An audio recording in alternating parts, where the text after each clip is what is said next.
नमस्ते दोस्तों, कैसे हो आप सभी। मेरा नाम है हिमांशु और स्वागत करता हूं आपका इस नई वीडियो में। आज हम टोनी कक्कर जी का सोना सोना वाला जो सॉन्ग है उसका म्यूज़िक बनाना सीखेंगे। कॉपीराइट की प्रॉब्लम से बचने के लिए मैंने कंपोजिशन चेंज कर दी है और म्यूज़िक का जो पैटर्न है वो थोड़े से चेंज कर दिए हैं। हालांकि आप ये कह सकते हैं कि ये म्यूज़िक इंस्पायर्ड है उसी सॉन्ग से, वैसा ही कुछ म्यूज़िक आपको सुनने को मिलेगा। और अभी मैं बिना देरी के आपको सॉन्ग सुनाता हूँ।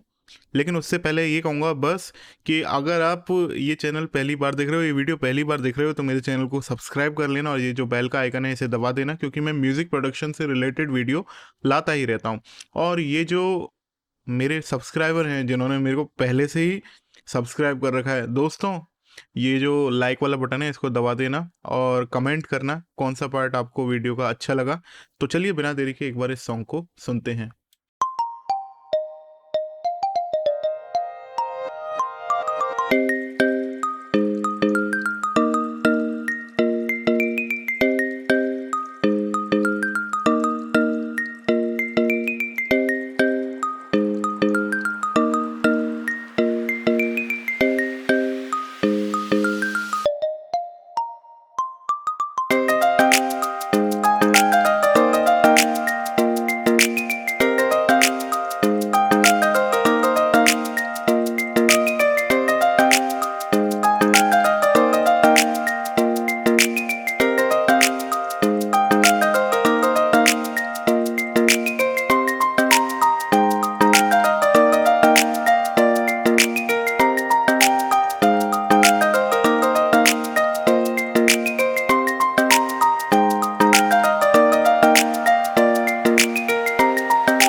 तो दोस्तों आगे ये सॉन्ग ऐसे ही म्यूज़िक के साथ बढ़ता जाएगा, लेकिन मेन पार्ट यही है म्यूज़िक का जो मैं आपको सुनाना चाहता था।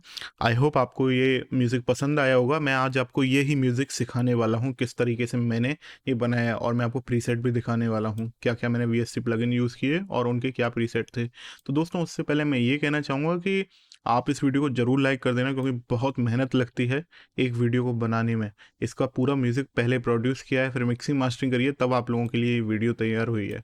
तो दोस्तों चलिए मैं एक बार इस वीडियो को 3 हिस्सों में बाँटता हूँ।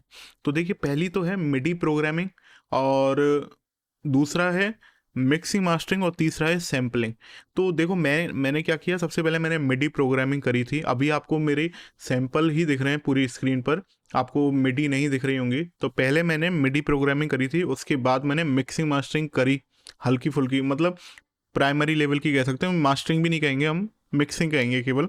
मैंने मिक्सिंग करी प्राइमरी लेवल की एक, और उसके बाद मैंने उन सैंपल्स को कंसोलिडेट कर लिया, मिडी से कन्वर्ट कर लिया वेव फॉर्म में, और उसके बाद मैंने उनमें थोड़ी सी सैम्पलिंग करी और उसके बाद ये म्यूज़िक बनाए। तो आपको मैं दिखा देता हूँ कि पहले कैसी फाइल थी। पहले इस तरीके की फाइल थी, ये आप देख सकते हैं, इस तरीके की मिडी प्रोग्रामिंग वाली फाइल थी। मैं थोड़ा सा आपको साउंड सुनाना चाहता हूँ कि पहले साउंड कैसा आ रहा था।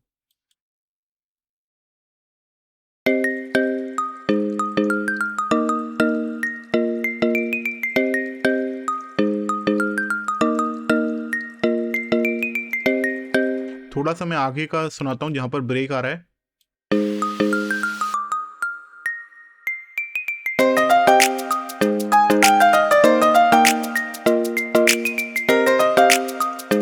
तो अभी आपको जैसे यहाँ पर ब्रेक आया है, तो यहाँ पर आपको रिवर्ब है, जो हमारे पियानो का रिवर्ब है वो आपको क्लियर सुनाई देगा। आप ध्यान से सुनना एक बार।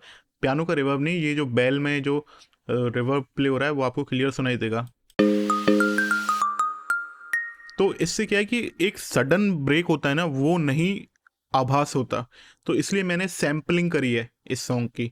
इलेक्ट्रॉनिक म्यूज़िक की आप सैम्पलिंग करें वही बेहतर रहेगा। अभी सैम्पलिंग में भी मैं आपको जो मिडी है वहाँ पर मैं आपको दिखा देता हूँ। यहाँ पर जो पियानो है इसमें मैंने सस्टेन ऑन करना पड़ेगा मेरे को, तो अभी ये हूबहू वैसा ही सुनाई देगा। बस आपको क्लैरिटी है जो वो सैम्पलिंग के बाद सुनने को मिलेगी। तो अभी मिडी फॉर्म में ये ऐसा ही सुनाई दे रहा था, सारे इफेक्ट सेम है बस, और मिक्सिंग मास्टरिंग भी सेम है, बस आप ये देख लो कि सैम्पलिंग का फ़र्क कितना पड़ गया।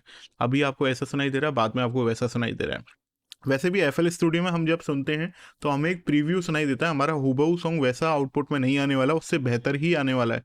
लेकिन सैम्पलिंग में आपको एक झलक उसकी देखने को मिल जाती है कि आपका साउंड कैसा होने वाला है, और जो रिवर्ब टेल होती है इन सब पर आपका बेटर कंट्रोल होता है। क्योंकि अभी जब मैंने, अब जैसे मैं आपको एक बार ये सुनाता हूँ साउंड, तो इसमें एक रिवर्ब भी इसके साथ आ रहा है, और उस रिवर्ब को आप मिडी फॉर्मेट में कंट्रोल नहीं कर सकते हो क्योंकि वो आपने एज ए इफेक्ट लगाया हुआ है। अब यहाँ पर वो रिवर्ब की टेल, जैसे यहाँ पर साउंड बंद होगा तो यहाँ पर रिवर्ब की टेल आएगी ही, है ना। तो अगर हमने सैम्पलिंग करी हुई है तो मैं आपको दिखाता हूँ, जैसे मैं वेव फॉर्म में आ जाता हूँ तो हम यहाँ पर आ गए। तो अगर हमने सैम्पलिंग करी हुई है तो देखो मैंने यहाँ पर कुछ भी साउंड नहीं आ रहा। आप देखो रिवर्ब का साउंड बाकी सभी इंस्ट्रूमेंट्स का ख़त्म हो गया है, और केवल इस बेल वाले साउंड का ही रह गया है। तो जैसे हम सुनते हैं एक बार,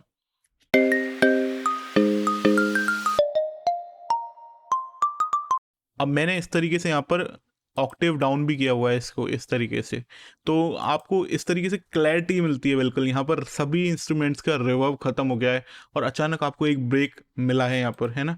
तो ये चीज़ें केवल वेव सैम्पलिंग में ही आ सकती हैं। मैं फ़िलहाल आपको अपने किए हुए वादे के अकॉर्डिंग मैं आपको एक बार प्रीसेट दिखा देता हूँ कि मैंने कौन कौन से प्रीसेट यूज़ किए हैं। तो दोस्तों आप जैसा कि जानते हो कि मैं हालियन को, और एक है सीरम, इनको बहुत ज़्यादा यूज़ करता हूँ। तो इन्हीं में से ही मैंने प्रीसेट यूज़ किया है। पहला मैंने वाइब्रोफोन का लिया है, सॉरी ज़ाइलोफ़ोन का लिया है, तो और दूसरा है एक एज्ड सूटकेस नाम से एक प्रीसेट है, और तीसरा है सब बास।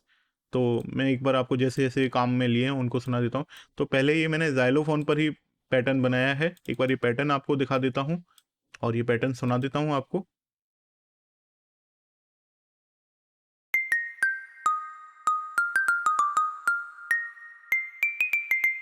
तो सिंपल पैटर्न है, ये बनाया है सबसे पहले मैंने ये पैटर्न बनाया था, उसके बाद मैंने कॉर्ड जनरेट किए थे। कॉर्ड दिखा देता हूँ, इसी प्लगइन पर, इसी प्रीसेट पर मैंने बनाए हुए हैं ये पैटर्न, ये कॉर्ड के पैटर्न।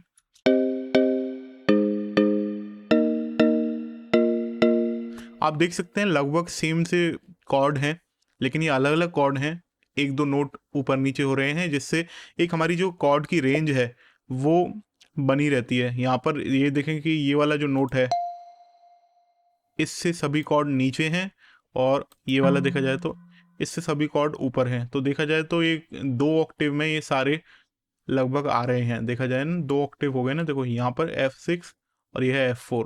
तो इस तरीके का हमको कॉर्ड का पैटर्न बनाना चाहिए कि ऑक्टेव भी कवर हो जाए, देखो, है ना, ऑक्टेव भी हमारे कवर हो जाए। मतलब ये पूरा कॉर्ड है, देखा जाए तो ये फैला हुआ है ना, ये हर ऑक्टेव तक फैला हुआ है। तो और इनके बीच में जो जगह है वो भी ज़्यादा है। केवल मेजर माइनर के चक्कर में आप मत पड़ा करो। मैंने म्यूज़िक प्रोडक्शन में की एक थ्योरी की 2 वीडियो भी अपलोड करी हैं, उनकी प्लेलिस्ट भी बनाई हुई है। आप एक बार उन वीडियो को देख लेना, आपको ये थ्योरी समझ में आ जाएगी किस तरीके से मैंने ये कॉर्ड का पैटर्न बनाया है। उसके साथ मैंने यहाँ पर भी एक ये सीरम में दिया हुआ है। अब सीरम को आपको दिखा देता हूँ। सीरम का प्रीसेट है, ये मैंने किसी पैक का लिया हुआ है, उस पैक का मेरे को नाम अभी पता नहीं है, मैंने परचेज़ किया था वो पैक। तो उसका साउंड कैसा है वो सुना देता हूँ।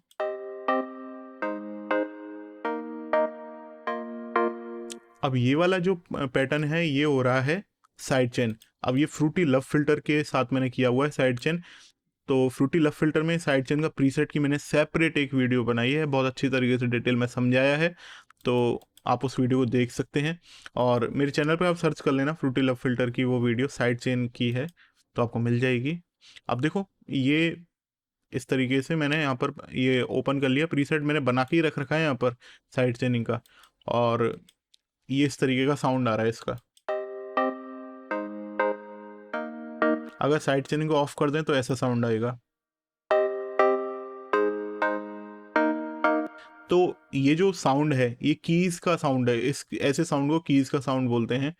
तो ये वाला जो साउंड है मैंने एज एन, मतलब क्या कहें, एज ए पैड, हाँ पैड कह सकते हैं, एम्बियंट पैड की तरह आ रहा है वो साउंड, देखो आप। क्योंकि साइड चेन हो रही है तो मेन जो हमारे जो बीट पर ही साउंड आ रहा है, हमारी जो साउंड है, ये जो पैटर्न है ये बीट पर ही ज़्यादा साउंड कर रहा है, लेकिन साइड चेन की वजह से वहाँ पर इसमें वॉल्यूम कट रहा है, तो इसलिए अभी ऐसा साउंड आ रहा है जो कि मेरे को अच्छा लगा। इसके बाद आगे चलते हैं, ये पियानो है और पियानो के लिए मैंने दी ग्रांड 3 को काम में लिया है। यहाँ पर आप देख सकते हैं, एक बार मैं इसको प्ले करके सुना देता हूँ आपको।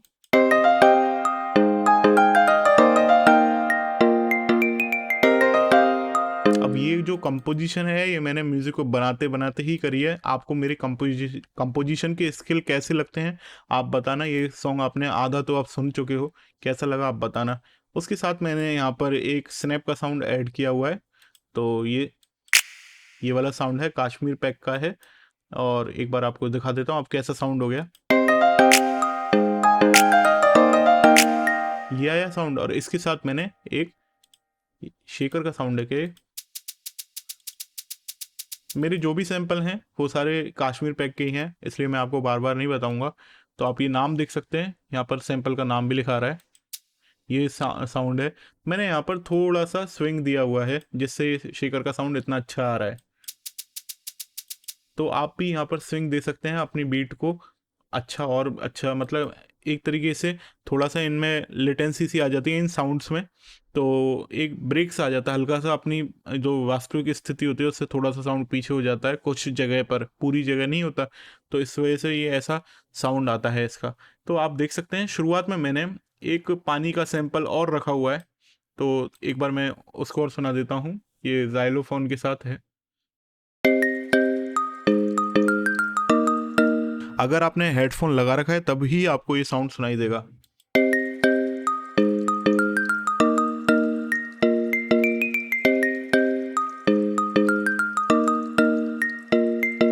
अब इसके साथ मैंने एक राइज़र भी लगाया हुआ है जो कि मैं आपको सुनाता हूँ। आपको अगर नॉइज़ आ रहा हो तो उसके लिए माफ़ी चाहता हूँ, क्योंकि घर में कुछ पार्टी चल रही है, घर के पास, मेरे घर में नहीं, तो वहाँ से ये साउंड आ रहा है।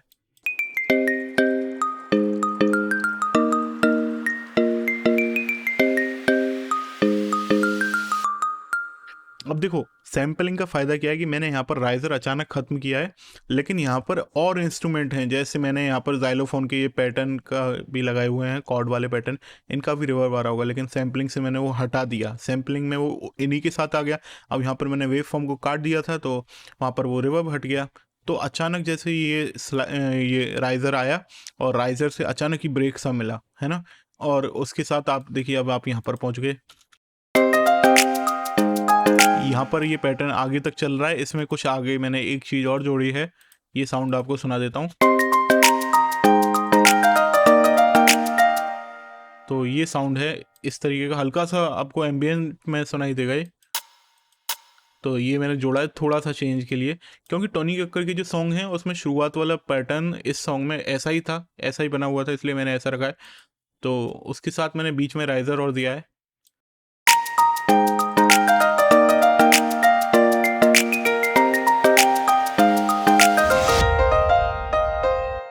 इस तरीके का मैंने एक यहाँ पर इम्पैक्ट और दिया है, ये भी कश्मीर पैक का ही है। अब मैं आपको एक बार दिखाता हूँ आगे मैंने क्या किया हुआ है।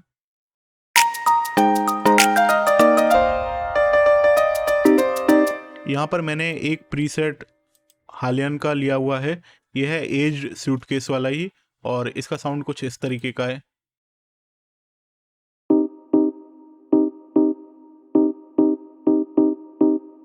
तो इसको रखा है मैंने, और इसके साथ आप देख सकते हैं मैंने एक बेस लाइन का पैटर्न रखा हुआ है, ये सब बेस है और ये मैंने हालियन 6 में ही लिया है।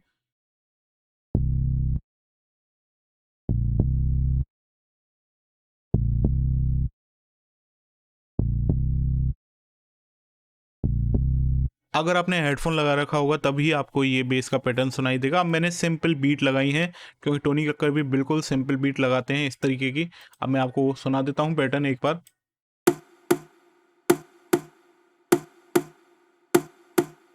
आप देख सकते हैं ये प्रीसेट का नाम यहाँ पर लिखा आएगा आपको, जब भी मैं कोई प्ले करूँगा सैंपल तो आपको यहाँ पर प्रीसेट का नाम दिखता रहेगा। मैं बार बार आपको नहीं बताऊँगा टाइम सेव करने के लिए।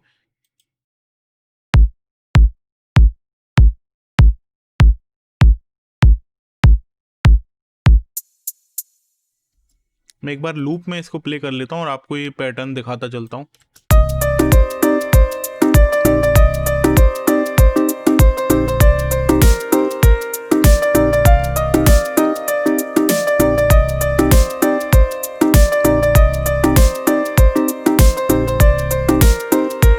तो आप देख सकते हैं यहाँ पर मैंने केवल ये ही पैटर्न लिए हुए हैं। इसके साथ मैंने एक हॉर्न का स्टेप और लिया हुआ है, वो मैं आपको दिखा देता हूँ। उसका साउंड कैसा, उसका नाम क्या है?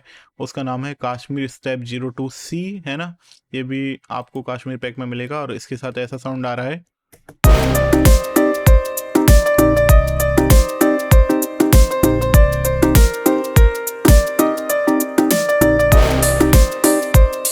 अब यहाँ पर ओपन हेड जुड़ रही है। ओपन हेड मैंने आपको दिखा दी, ये पैटर्न लगा हुआ है। ओपन हेड का नाम आप देख सकते हैं। तो यहाँ पर एक बीट हट रही है और उसके बाद यहाँ पर देखिए ये हट रहा है। ये इसका नाम क्या है मैं आपको दिखा देता हूँ। यहाँ पर किक का साउंड एंड में जा रहा है आधी बीट के लिए, और वहाँ पर फिर कुछ चेंज आएगा, ये आपको बता रहा है सुनने वाले को। और उसके साथ फिर ओपन हेड का साउंड जुड़ रहा है।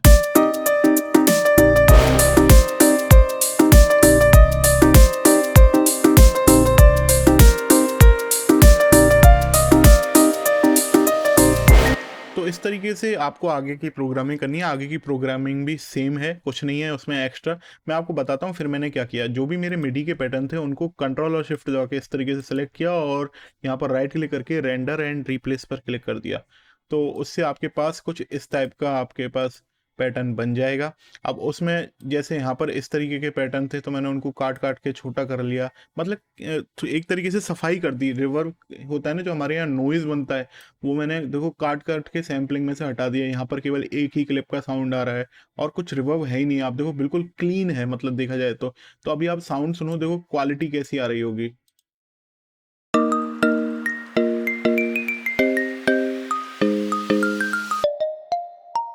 तो हॉलीवुड में आप देखते हो इतनी क्लैरिटी उनकी इसीलिए आती है। बॉलीवुड में भी काफ़ी लोग कर रहे हैं इस तरीके से, क्योंकि वो सैम्पलिंग का यूज़ करते हैं। अगर आप मिडी पर ही काम करोगे तो आपको ये क्लैरिटी नहीं मिलने वाली। अब देखो यहाँ पर मैंने क्या किया है, सैम्पलिंग करी है। जैसे सेम पैटर्न था, यहाँ पर मेरे को कुछ चेंज दिखाना था तो मैंने इसको यहाँ पर नया pattern make as new pattern किया। यहाँ से लेफ्ट क्लिक करके मेक एज न्यू पैटर्न किया, सैंपल किया और यहाँ पर ये आ गया। और इसको मैंने 2 ऑक्टेव नीचे कर दिया, सॉरी 1 ऑक्टेव नीचे कर दिया साउंड को। तो अभी यहाँ पर कुछ और आपको नया सुनने को मिलेगा।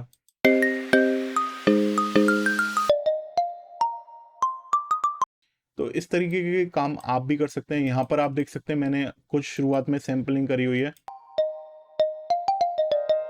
ये वही ऑक्टेव डाउन करा हुआ है शुरुआत में, और उसके साथ यहाँ पर एक साउंड और जुड़ रहा है जो आपको एक राइजर का सा फील दे रहा है। आपने हेडफोन लगाया हो, आप ये ध्यान रखना। तो ये मेरे को पियानो का लग रहा है रिवर्स। तो एक बार मैं आपको सुना देता हूँ कौन सा साउंड है। तो ये जो साउंड है इसको मैंने रिवर्स किया हुआ है। तो ये कहीं लीड में ही प्ले हो रहा है साउंड, तो इसको मैंने वहाँ से मेक एज न्यू सैंपल करके और इसको यहाँ पर जोड़ दिया है। तो अच्छी फील आ रही है ना। इस तरीके की आपको क्लैरिटी मिलेगी अपने साउंड में। आप इस तरीके से सैम्पलिंग कर सकते हैं। मैं आपको एक बार जल्दी जल्दी मिक्सिंग मास्टरिंग के बारे में और बता देता हूँ। तो इसके लिए मेरे को दोबारा अपने पुराने अरेंजमेंट वाले व्यू में ही जाना पड़ेगा, क्योंकि मैंने वहाँ पर मिक्सिंग करी थी, सॉरी मास्टरिंग तो मैंने लास्ट में करी है। तो आपको एक बार मैं पैटर्न सुना देता हूँ।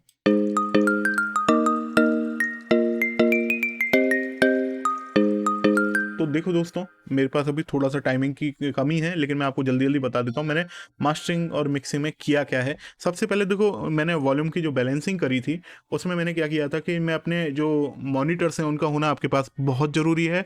आप वॉल्यूम की लेवलिंग कीजिए, और वॉल्यूम की लेवलिंग मतलब आप हेडफोन पर मत करना, आप मॉनिटर्स पर करना, और मॉनिटर्स पर आप वॉल्यूम को अप डाउन करते रहिए, है ना। डाउन वॉल्यूम पे अगर आप मिक्सिंग कर रहे हैं तो वो बहुत अच्छी होगी, है ना। मतलब इतना वॉल्यूम कर लीजिए कि जो केवल आपको सुनाई दे। जैसे मैं इसमें आपको करके दिखा रहा हूँ, आप हेडफोन लगा लें इससे आगे का पार्ट देखने के लिए। तो जैसे मैंने इतना वॉल्यूम कर लिया, है ना। ये बस इतना वॉल्यूम होना चाहिए कि जो आप बस आपको हल्का हल्का सा सुनाई दे।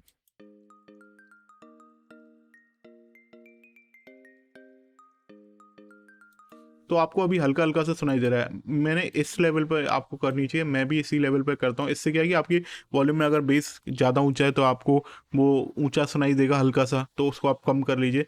आप जो भी मिक्स करते हो पहले आप नॉर्मल वॉल्यूम पर कर लीजिए, उसके बाद आप उसका वॉल्यूम लेवल जो मास्टर का है वो कम करिए, यहाँ से करिए या फिर अपने ऑडियो इंटरफेस वाली नॉब से करिए, जो नॉब होती है वहाँ पर उससे कर दीजिए।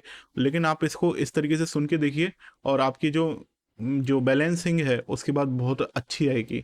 और उसके बाद ये आपको लास्ट में भी करके देखना है, जब आपका ये आपको करते रहना है, मतलब जब जब आप यहाँ पर इफेक्ट लगाओगे तो आपके सारे सेम जो लेवल हैं वो चेंज होते रहेंगे, तो आपको ये चेक करते रहना है कि क्या लेवलिंग आ रही है। उसके साथ साथ मैंने देखो रिवर्ब की अलग सेपरेट ट्रैक बनाई हुई है, उसमें मैंने ये सेटिंग यूज़ करी हैं और मेरे को अपने अकॉर्डिंग मैंने जो मेरे को जैसा सही लग रहा है मैंने वहाँ पर रिवर्ब डाल दिया। अभी देखो रिवर्ब से भी घबराने की ज़रूरत नहीं है, क्योंकि सैम्पलिंग में अगर रिवर्ब ज़्यादा हो रहा है तो आप उसे हटाना भी सीख गए हैं, है ना। तो वहाँ पर हम रिवर्ब काट सकते हैं, ऐसा नहीं है कि यहाँ पर आपका रिवर्ब चल रहा है और आप इसको आगे तक रख रहे हैं। तो जैसे यहाँ पर आप देख सकते हैं पैटर्न 1 खत्म हो जाएगा, लेकिन इसका रिवर्ब जो होगा वो थोड़ी देर बाद तक इधर तक चलेगा, जब नया पैटर्न 1 का साउंड ओपन हो रहा है। आप देख सकते हैं जैसे यहाँ पर ख़त्म हो रहा है 28 पर, लेकिन थोड़ी देर बाद तक रिवर्ब रहेगा। लेकिन हम अगर सैम्पलिंग में करते हैं तो सैम्पलिंग में आपको एक बार दिखाता हूँ। तो सैम्पलिंग में आप देख सकते हैं ये पैटर्न 1 देख सकते हैं आप, यहाँ पर है। यहाँ पर इसकी क्लिप देखिए, मैंने क्लिप यहीं पर ही काट दी है इसकी। तो क्या होगा कि पैटर्न 1 का जो रिवर्ब जनरेट हो रहा था वो इस क्लिप के साथ ही है और वो यहीं पर ही ख़त्म हो गया। तो ये हमको फ़ायदा मिलता है, रिवर्ब से हमें ज़्यादा नुकसान नहीं पहुंचता है सैम्पलिंग में। मैं इस तरीके की सैम्पलिंग करता हूं, तो इसलिए मैं क्या करता हूं कि मैं मिडी से सैम्पलिंग में कन्वर्ट करने से पहले ही उसकी मिक्सिंग कर लेता हूं। और अब देखो, अब जो सैम्पलिंग में जो मैं जो साउंड यूज़ करूंगा उनको मैं फ्रंट में नहीं रखने वाला, क्योंकि मैंने मिक्सिंग ऑलरेडी कर रखी है। अगर ज़्यादा चीज़ें मैं फ्रंट में ऐड करूंगा तो मेरा जो सॉन्ग की मिक्सिंग मेरे को दोबारा करनी पड़ सकती है। और इसलिए मैं क्या करता हूँ कि मैं सैम्पलिंग जो कर रहा हूँ वो बैक में ही करता हूँ। ज़्यादातर आप देखोगे कि सैम्पलिंग जो होती है वो बैक में ही होती है। हाँ, वोकल में आप ऐसा नहीं है कि कहीं भी आप फ्रंट में मतलब सैम्पलिंग नहीं कर सकते, आप कर सकते हैं कभी, लेकिन कम जगहों पे कर सकते हैं। जैसे हम वोकल में सैम्पलिंग कर सकते हैं, फ्रंट में भी कर देंगे तो इतना कोई दिक्कत नहीं है, लेकिन कोशिश कीजिए आप बैक में ही सैम्पलिंग रखें। अब इससे क्या होगा कि एक तो मिक्सिंग की क्लैरिटी बढ़ेगी सैम्पलिंग के साथ साथ आपकी, है ना। रिवर्ब, डिले, जो भी इफेक्ट हैं आप उनको कंट्रोल कर सकते हैं अपने हिसाब से, वो ज़्यादा कहीं नॉइज़ नहीं बनेंगे। कितना भी आप रिवर्ब रखिए वो नॉइज़ नहीं बनने वाला, बहुत कंट्रोल रहेगा, ये फ़ायदा है। ये तरीका मैंने मतलब अपनी जो गलतियां हैं उनसे ही करके सीखा है ये। अब आप देख सकते हैं मैं मिक्सिंग मास्टरिंग के लिए न्यूट्रॉन लेता हूँ। न्यूट्रॉन काफ़ी अच्छा है, लेकिन इसमें एक परेशानी है कि जब ये ज़्यादा बार ओपन होता है तो हैंग होने लग जाता है सिस्टम। मतलब कंप्यूटर का सीपीयू फुल नहीं होता है, ऐसा नहीं है, ना ही ग्राफिक कार्ड फुल होता है, लेकिन ये एफएल स्टूडियो में ज़्यादा अगर हमने न्यूट्रॉन के प्रीसेट ओपन किए हुए हैं, जो प्लग इन ओपन किया हुआ है, तो थोड़ा हमें ऑपरेट करने में परेशानी आती है, हैंग हो जाता है। अभी मेरा फ़िलहाल नहीं दिख रहा होगा, क्योंकि मैंने वेव्स में जब मैं मिक्सिंग कर रहा था तब मेरे सामने परेशानी आई थी हल्की फुल्की, लेकिन अभी मैंने इनको वेव्स में कन्वर्ट कर लिया है, तो न्यूट्रॉन भी इतना ज़्यादा यूज़ नहीं हो रहा है, कहीं भी यूज़ नहीं हो रहा है, क्योंकि मैंने सारे मिडी के फॉर्मेट सारे कन्वर्ट कर चुका हूँ। तो इसलिए, और देखो इसमें जो मेन मैं इफेक्ट लेता हूँ न्यूट्रॉन में, मैं इक्वलाइज़ किया हुआ है, कहीं कहीं मैंने कंप्रेशन भी लिया होगा कहीं कहीं। तो मैं इक्वलाइजेशन और इक्वलाइज़र और कंप्रेशन दोनों दो चीज़ें यूज़ में लेता हूँ। तो और जहाँ जहाँ ज़रूरत होती है वैसे कर लेता हूँ। दोस्तों, आज थोड़ा टाइमिंग की कमी चल रही है, मैं समझ रहा हूँ कि आप इसको, आपके लिए ट्यूटोरियल इम्पॉर्टेंट है। तो अगर आप को ये अच्छा लग रहा है, अगर आपको मेरे ट्यूटोरियल अच्छे लग रहे हैं तो आप बताना, मैं इसका मिक्सिंग मास्टरिंग का सेपरेट एक ट्यूटोरियल लेके आऊँगा। मैं आपको मास्टरिंग में और दिखा देता हूँ। मास्टरिंग में मैंने ओजोन ली है, और ओजोन में मैंने डायनेमिक्स और मैक्सिमाइज़र, केवल दो चीज़ों का ही यूज़ किया है। मैं आपको एक बात बताना चाहता हूँ कि मिक्सिंग के दौरान मेरे क्या लेवल्स आ रहे थे वो और जल्दी से दिखा देता हूँ, क्योंकि ये वीडियो भी लंबी हो चुकी है। मैं आपको फुल बीट की ओर ले चलता हूँ, जहाँ पर पूरा वॉल्यूम आ रहा था वहाँ पर मेरे लेवल्स कितने थे।